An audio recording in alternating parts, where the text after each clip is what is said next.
देखिए हमारा जो नेक्स्ट टॉपिक है वो है नाभिक स्नेही प्रतिस्थापन अभिक्रिया।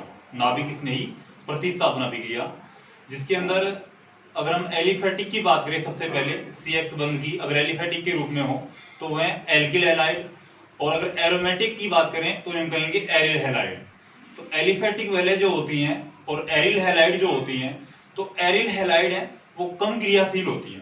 एरिल हैलाइड होती है कम क्रियाशील होती हैं, और उनके कम क्रियाशील होने का रीजन ये होता है कि जो CX बंध होता है यानी कार्बन और हैलोजन के बीच जो बंध होता है उनका अनुनाद जो है उसका आंशिक द्विबंध जो आता है वो कठिनाई से टूटता है, जिसके कारण वो क्या होता है कम क्रियाशील होता है। क्या होता है कम क्रियाशील होता है। और इन अभिक्रियाओं को हम बोर्ड पे समझेंगे एक एक करके रिएक्शन को सभी की। तो देखिए बोर्ड पे रिएक्शन, सबसे पहले रिएक्शन मैंने ली है नंबर 1 पे नाभिक स्नेही प्रतिस्थापन रिएक्शन के अंदर देखिए 2 अणु क्लोरोबेंजीन के ले रहा हूं और अमोनिया के साथ अभिक्रिया करवा रहा हूं। उत्प्रेरक के रूप में Cu2O कॉपर डाई ऑक्साइड और 475 केल्विन तापमान पर उच्च तापमान जो कि हाई टेम्परेचर है उस पर अभिक्रिया करवाते हैं। वैसे ये अभिक्रिया होती नहीं है, संभव नहीं है। एरिल हैलाइड है जो नाभिक स्नेही प्रतिस्थापन अभिक्रिया नहीं दर्शाते हैं। एरिल हैलाइड नाभिक स्नेही प्रतिस्थापन अभिक्रिया नहीं दर्शाते हैं, लेकिन उच्च ताप पर अभिक्रिया दर्शा देते हैं। उच्च ताप पर अभिक्रिया दर्शा देते हैं, ये बात आपको याद रखनी है। तो हाई टेम्परेचर ले रहे हैं और किसका निर्माण हो रहा है एनिलीन का। किसका निर्माण हो रहा है एनिलीन का, यानी यहां से एक हाइड्रोजन है जो Cl के साथ बाहर निकल जाएगा, HCl का निष्कासन हो जाएगा और यहां पर NH2 जुड़ जाएगा, तो किसका निर्माण हो जाएगा एनिलीन का। उत्प्रेरक यहां पर काम में आएगा, तो Cu2 एक Cl ये रहा और एक Cl है जो, यानी 2 अणु थे यहां पर क्लोरोबेंजीन के, यानी 2 Cl थे, तो Cu2 Cl2 Cu2 Cl2 H2O का निष्कासन। सेकेंड रिएक्शन में देखिए क्लोरोबेंजीन ले रहे हैं, नाभिक स्नेही के रूप में हमने क्या लिया OH, जलीय माध्यम में NaHCO3 ले रहे हैं उच्च ताप पर, कोई रिएक्शन नहीं होगी, अभिक्रिया नहीं होगी। क्यों नहीं हुई अभिक्रिया? अभिक्रिया इसलिए नहीं हुई कि यहां पर ऑर्थो मेटा या पैरा स्थिति पर हमने कोई भी रिएक्ट नहीं लिया।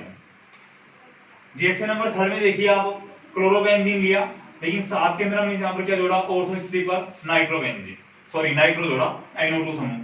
अभिक्रिया OH नेगेटिव के साथ नाभिक स्नेही के साथ जलीय माध्यम में NaHCO3 उत्प्रेरक उपस्थित है। 400 केल्विन तापमान के साथ जब अभिक्रिया करवाते हैं तो किसका निर्माण हो रहा है ऑर्थो नाइट्रोफिनोल का। इस स्थिति को हम क्या बोलते हैं ऑर्थो, और OH जब यहां पर जुड़ जाता है तो क्या बन जाता है फिनोल, तो क्या बन गया ortho nitrophenol. Reaction number 3 complete. अब आ जाइए रिएक्शन नंबर 4 में।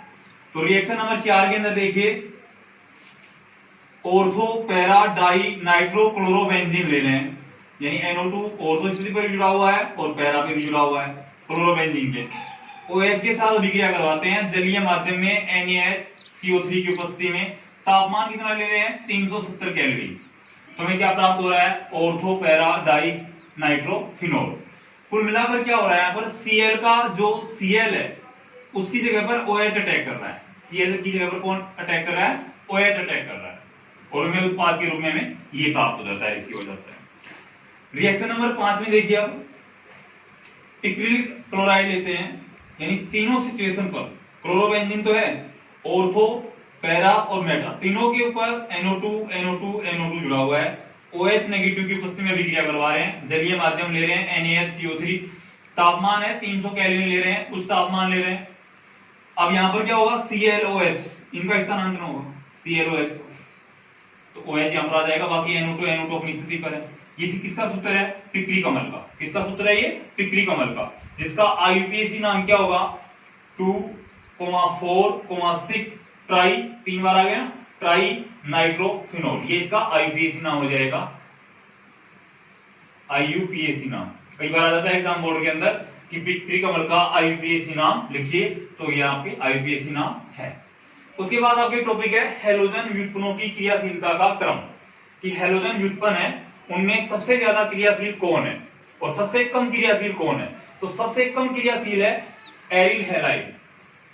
यहां पर जो CX बंध है, यहां पर कार्बन और ये CX बंध है, यानी कार्बन और हैलोजन के बीच का जो बंध है, तो इसमें आंशिक द्विबंध के गुण होते हैं जो आसानी से नहीं टूट पाते हैं, इसलिए ये कम क्रियाशील होते हैं। इससे ज्यादा क्रियाशील होता है एल्किल हैलाइड, और सबसे ज्यादा क्रियाशील होता है बेंजील हैलाइड CH2X। बेंजीन से CH2X जुड़ा हुआ है, ये सबसे ज्यादा क्रियाशील है। सबसे कम क्रियाशील एरिल हैलाइड, सबसे ज्यादा क्रियाशील बेंजील हैलाइड, मध्य में एल्किल हैलाइड। बेंजील हैलाइड सबसे ज्यादा क्रियाशील क्यों होता है? अगर एग्जाम में क्वेश्चन आ जाए कि बेंजील हैलाइड है जो सबसे ज्यादा क्रियाशील क्यों होता है, तो सबसे फर्स्ट रीजन आपको ये देना है, ये SN1 अभिक्रिया दर्शाता है। क्या दर्शाता है? SN1 अभिक्रिया दर्शाता है, जिसके कारण उसमें अनुनाद होता है, और अनुनाद होने के कारण इसकी क्रियाशीलता क्या होती है? ज्यादा होती है। इसका आंसर आपको ये लिखना है। क्या होता है? SN1 रिएक्शन को डिनोट करता है, अनुनाद की क्रिया होती है जिससे इसकी क्रियाशीलता सर्वाधिक होती है। उसके बाद आपके अगला टॉपिक जो है वो है बेंजील कार्बोनियम आयन की अनुनादी संरचना। ये जो संरचनाएं मैंने आपको दिखा रखी हैं, मैं ऊपर दोबारा से इनको बना रहा हूं, ऊपर से देखने इनको दोबारा से समझना, वहां पर आपके समझ में नहीं आएगी, छोटे रूप में बन रही है। तो ये जो संरचनाएं हैं बेंजील कार्बोनियम आयन की अनुनादी संरचना, यानी बेंजीन के साथ एक तरह से ये मान सकते हो आप कि जो बेंजीन है उसके साथ कोई धन आयन जुड़ा हुआ है एक तरह से। जैसे मान लेते हैं ये बेंजीन की संरचना आपके सामने है और यहाँ पर CH2 जुड़ा हुआ है, तो यहाँ पर कार्बन की संयोजकता पूरी नहीं हो रही, तो क्या आ जाएगा? धन आयन आ जाएगा। यहाँ पर बॉन्ड, ये 3 बॉन्ड यहाँ पर जुड़े, तो होता क्या है कि CH2 है, इलेक्ट्रॉन आकर्षी समूह है, इलेक्ट्रॉन आकर्षी समूह है, तो ये इस बंध को अपनी ओर खींचेगा, यानी इलेक्ट्रॉन को अपनी तरफ ले लेगा, तो यहाँ पर क्या आ जाएगा? डबल बॉन्ड आ जाएगा, और यहां से इलेक्ट्रॉन निकल कर जाता है तो यहां पर क्या आ जाएगा? धनावेश आ जाएगा। तो अगली जो संरचना बनेगी वो किस प्रकार से बनेगी? यहां पर तो क्या आ गया? Double bond CH2। अब यहां से धनायन हट जाएगा क्योंकि 2 और 2 4 संयोजकता कंप्लीट होगी इसकी, और यहां पर क्या आ गया?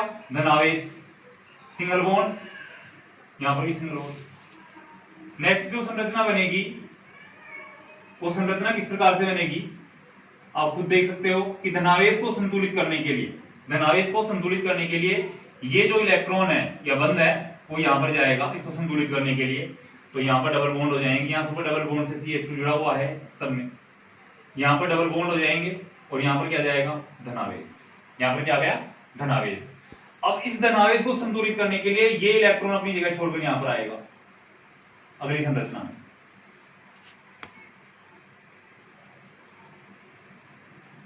डबल बॉन्ड से CH2, अब यहां पर ये आता है तो यहां पर क्या जाएगा? धनावेश। अब इस धनावेश को संतुलित करने के लिए इलेक्ट्रॉन कहां से आएंगे? यहां से। तो अगली जो संरचना बनेगी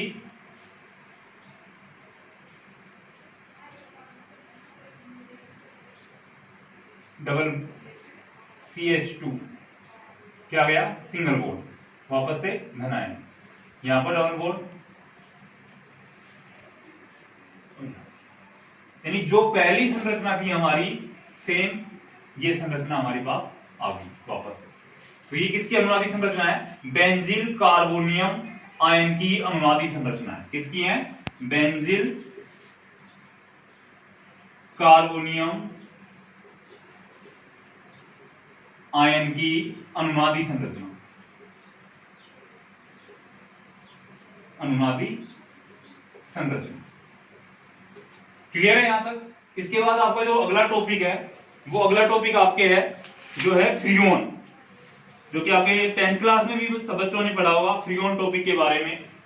CFC जिसे हम कहते हैं, फ्रियोन जिसका निर्माण होता है, उस टॉपिक के बारे में पढ़ेंगे। ओके।